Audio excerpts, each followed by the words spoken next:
था, क्या पूरा मामला था? यादव जी, आपने बड़ी लंबी लड़ाई कानून लड़ी, कैसा वो संघर्ष रहा, कहाँ से इसकी शुरुआत हुई और इसके पीछे किसका हाथ था, क्या कुछ आपने झेला?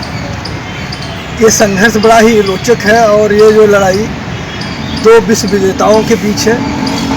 मैं जो है पूरे विश्व में अंदर वर्ल्ड गिनीज बुक के अंदर मेरा नाम है 24 घंटे फिजिकल एक्सरसाइज करने का।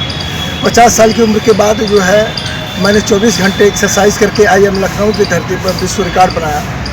दूसरा जो अपराधी है उसका आपराधिक रिकॉर्ड है, पूरे विश्व में उतना बड़ा शातिर कोई अपराधी नहीं हुआ जो 15 साल से अपराध की दुनिया में एक छत्र राज कर रहा है। जो इसका ये कहना है कि मैं SP, DM और जज को पॉकेट में रखता हूँ। मेरे पास डॉक्यूमेंट्री एविडेंस है कि जो वो कहा वही किया गया और बाद में मुझे मजबूर होकर सारी चीज़ों को कंपाइल करके ऑनरेबल हाई कोर्ट इलाहाबाद जाना पड़ा। वहाँ से जब यह आदेश हुआ कि इस केस की जांच जो है सर्कमस्टेंशियल एविडेंस फैक्ट के आधार पर की जाए, because of circumstantial evidence and fact is the backbone of the judgement, तब उसके आधार पर मुझे जो है लोअर कोर्ट से सफलता मिली। चूँकि 307 का मामला था, CRPC 216 के तहत जो है वह जो है लोअर कोर्ट में आदेश हुआ और वो CRPC 223 के तहत जो है सेशन कोर्ट में ट्रांसफ़र हुआ। और चूँकि वो रिवीजन किया सेशन कोर्ट में, वहाँ से उसका रिवीजन भी खारिज हो गया। अब वो गया हाई कोर्ट। हाई कोर्ट में भी उसकी कोर्ट नंबर 86 में उसकी 5 सितंबर 2023 तक प्रोसीडिंग स्टे थी, लेकिन अभी उसकी प्रोसीडिंग ख़त्म हो गई है।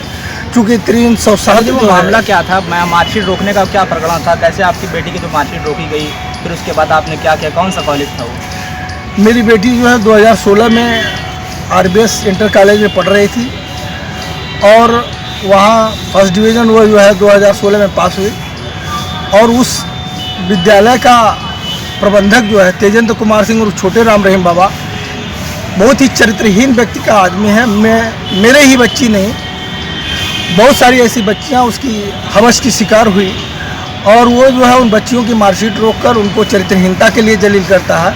उसका बहुत सारा ऐसा चीज़ जो है, जब मैंने उसको as a military intelligence CBI की तरह से उसकी जो है क्रिमिनल हिस्ट्री को खंगाला तो मेरे पैरों तले ज़मीन खिसक गई। मैंने फिर जो है उसकी जो है क्रिमिनल हिस्ट्री को कंपाइल करते हुए देश के प्रधानमंत्री, राष्ट्रपति, chief justice of supreme court, Uttar Pradesh मुख्यमंत्री और SSP आजमगढ़ को मैंने सूचित किया लेटर के माध्यम में कि उत्तर प्रदेश के अंदर छोटे राम रहीम बाबा का उदय, जिस तरह अपराध की दुनिया का साम्राज्य ठोकिया का माफ़ कीजिएगा ददुआ का वध करने पर ठोकिया ने संभाला, ठीक उसी तरह से सेक्सुअल प्लीजर की दुनिया का साम्राज्य जो है राम रहीम बाबा जब 2017 में जेल गए तब इन्होंने सेक्सुअल प्लीजर की दुनिया का साम्राज्य संभाला। और इनका जो है छोटे राम रहीम बाबा की उपाधि उनको उस समय दी गई जब एक महिला जो अपने बच्चे को एग्जामिनेशन के लिए गई और उस महिला के बच्चे को एग्जामिनेशन हॉल में बैठा कर जब इन्होंने उस महिला के साथ चरित्रहीनता करना शुरू किया तो उस समय जो है उसी समय ठीक उसकी इज्जत आबरू बचनी थी तो SDM साहब की गाड़ी आ गई और ये उस महिला को उस अंदर बंद करके और फिर जो है वो जो है चला गया SDM के मिलने के लिए। लेकिन वो महिला ने जिसके माध्यम से वहाँ पर आई हुई थी उनके पास वो फ़ोन की कि आपने किस राक्षस के पास भेज दिया है तो हमारी इज्जत आबरू लूट लेगा। तो उन्होंने बड़ा माफ़ी मांगा कि मुझसे गलती हो गई, मैं आपको बता नहीं पाया कि वो ऐसा नहीं। यादव जी, आपका जो केस आप जीते हैं उसके लिए आप आगे क्या करेंगे? आप केस आप जीत गए हैं हाई कोर्ट से, तो मार्कशीट भी आपको मिल गई आपकी बच्ची की, अब आगे क्या तैयारी है आपकी? जब वो मार्कशीट नहीं दे रहा था तो मैं DIOs as a proper channel, चूँकि मैं डिफेंस में हूँ तो प्रॉपर चैनल मैंने DIOs को इन्फॉर्म किया कि सर ऐसा ऐसा एप्लीकेशन डाला। उन्होंने फिर एक SDM और COCT के पास जो है संज्ञान में लेते हुए कि ये जो है बच्ची के मार्कशीट रोक के रखा, कृपया इनको जो है संवैधानिक तरीके से दिलाया जाए।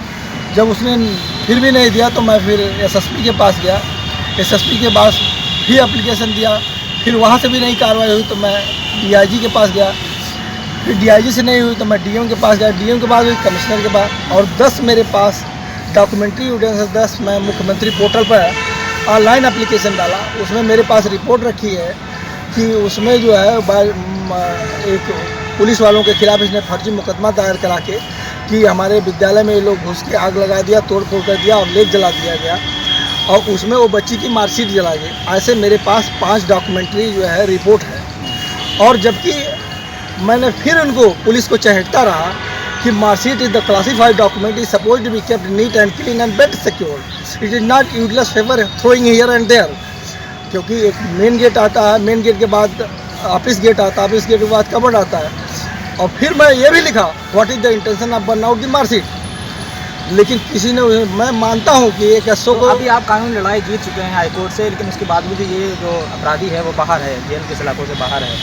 क्या लग रहा है, उम्मीद क्या है आपको, कैसे आपको न्याय अब आगे मिलेगा, सज़ा कैसे होगी आपको तो न्याय मिल गया, आपकी मार्कशीट मिल गई। देखिए जुडिशियल क्लाज है कि 10 अपराधियों को सज़ा मिले या नहीं मिले, लेकिन एक निर्दोष को सज़ा नहीं मिलनी चाहिए। इसकी वजह से जो है न्यायिक प्रक्रिया में डिले होता है, जिसका फ़ायदा जो है एक्चुअल अपराधी उठाते हैं। और जो है जो निर्दोष बेचारे रहते हैं, जैसे ललितपुर के विष्णु तिवारी, जिनको जो है फर्जी केस में 20 साल जो है ये सज़ा काटनी पड़ी।